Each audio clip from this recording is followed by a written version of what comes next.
Breaking news আপনারা দেখতে পাচ্ছেন বেঙ্গল টিভি।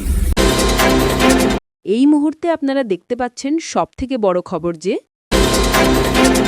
हांगकांग अंतर्राष्ट्रीय हवाई अड्डे पर एक बड़ा हादसा हुआ जब रनवे पर फिसलकर एक विमान समुद्र में जा गिरा।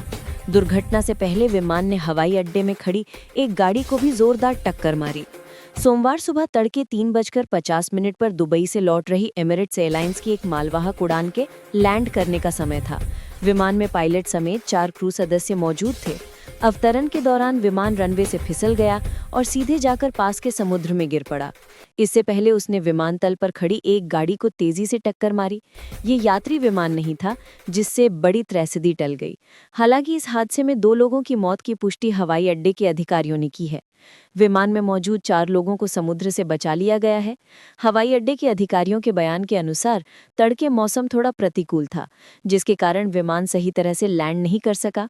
रनवे पर फिसलने से पायलट का नियंत्रण खो गया और विमान खड़ी गाड़ी से टकराते हुए समुद्र में गिर गया। गाड़ी में सवार 2 लोगों की मौत हो गई। हांगकांग पुलिस के मुताबिक मृतकों में से एक हवाई अड्डे का कर्मचारी था, जबकि दूसरे की पहचान की जा रही है।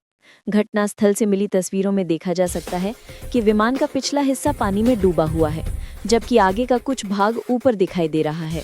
बीच का हिस्सा टूट गया है और उसके अंदर समुद्र का पानी भर गया है। बचाव कर्मी नाव से विमान तक पहुंचकर राहत कार्य में लगे हुए हैं।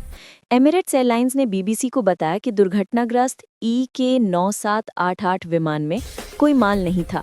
ऑन बोर्ड क्रू सदस्य अस्पताल में भर्ती हैं और किसी को गंभीर चोट नहीं आई है। एयरलाइन ने बताया कि ये बोइंग 747 विमान मूल रूप से यात्री उड़ानों के लिए इस्तेमाल किया जाता था, जिसे हाल में माल ढुलाई के लिए लिया गया था।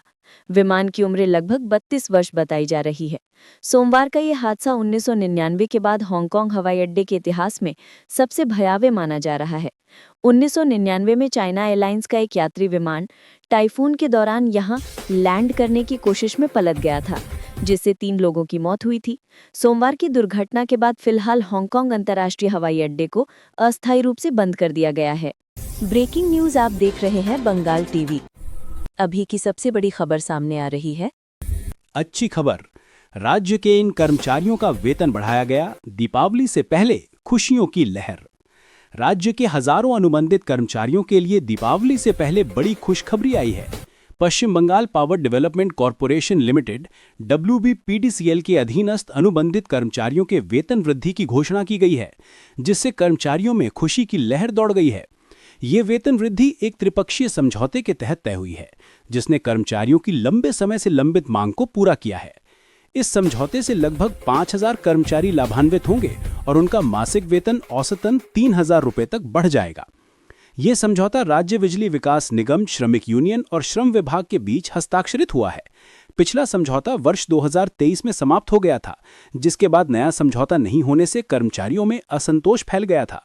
आखिरकार नए समझौते पर हस्ताक्षर होने से कर्मचारियों के चेहरे पर फिर से मुस्कान लौट आई है। महत्वपूर्ण बिंदु, नए समझौते की अवधि। ये नया समझौता 1 जनवरी 2024 से प्रभावी होगा और 31 दिसंबर 2027 तक लागू रहेगा। बकाया भुगतान, कर्मचारियों को पिछले 1 वर्ष 9 महीनों का बकाया वेतन मिलेगा, जिससे उनकी आर्थिक स्थिति मजबूत होगी।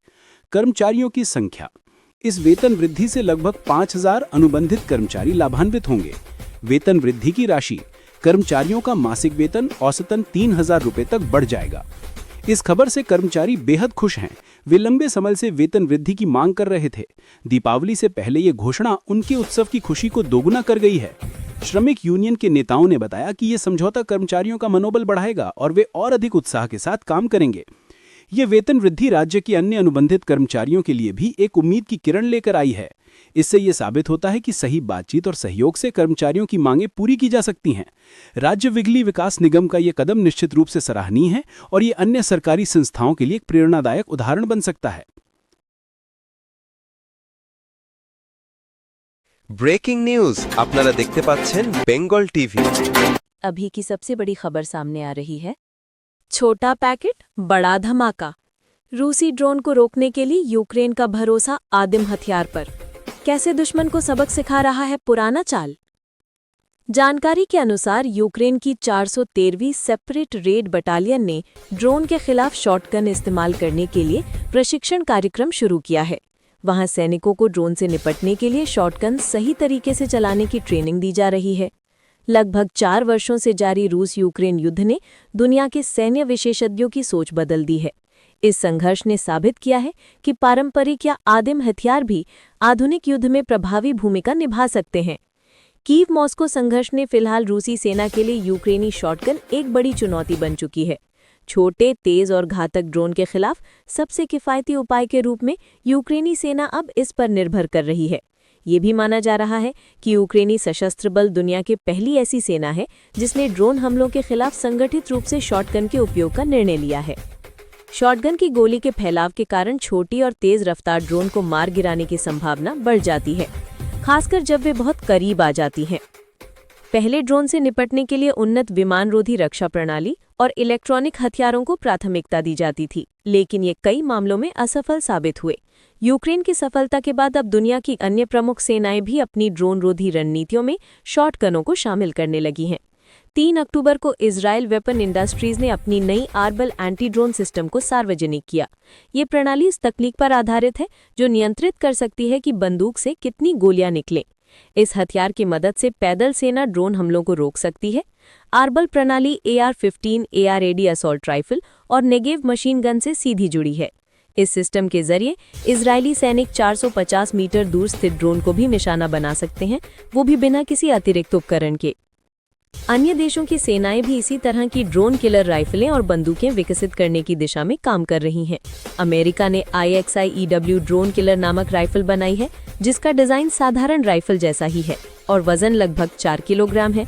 ये ड्रोन किलर लगभग 1000 मीटर की दूरी तक ड्रोन को गिराने में सक्षम है। यूक्रेन भी अपना नया एंटी ड्रोन शॉटगन विकसित कर रहा है, जिसका नाम KWSG-6 रखा गया है। ये विशेष हथियार ड्रोन से सिग्नल पकड़कर उनके खिलाफ रेडियो सिग्नल भेजेगा, जिससे ड्रोन रास्ता भटक जाएंगे और नष्ट हो जाएंगे। रूस लोकमास पर्स-2 नाम का ड्रोन रोधी हथियार इस्तेमाल कर रहा है। ये प्रणाली भी इलेक्ट्रोमैग्नेटिक तरंगों के जरिए ड्रोन और ऑपरेटर के बीच का संपर्क तोड़ देती है, जिससे ड्रोन नियंत्रण खो बैठता है और दुर्घटनाग्रस्त होकर नष्ट हो जाता है। लिथुआनिया EDM-4 नाम की एंटी ड्रोन राइफल बना रहा है, जो ड्रोन और उसके संचालक के बीच का संपर्क बाधित करती है। इटली की सेना भी ड्रोन से निपटने के लिए नया Benelli M4 AI drone guard shotgun इस्तेमाल कर रही है। हालांकि ये भी सच है कि ड्रोन हमलों को रोकने में शॉटगन की सीमाएं हैं। विशेषज्ञों का मानना है कि ये केवल निकट दूरी के हमलों में प्रभावी है और छोटे ड्रोन को ही निशाना बना सकती है। घनी आबादी वाले क्षेत्रों में शॉटगन का उपयोग नागरिकों और संपत्ति के लिए जोखिम पैदा कर सकता है। कुल मिलाकर ये कहा जा सकता है कि कोई भी विशेषज्ञ ये नहीं मान रहा कि ड्रोन रक्षा केवल शॉटगन पर निर्भर होगी। जैसे जैसे ड्रोन और उन्नत होते जा रहे हैं, वैसे ही उनके खिलाफ और बेहतर तकनीक विकसित करने पर जोर दिया जा रहा है।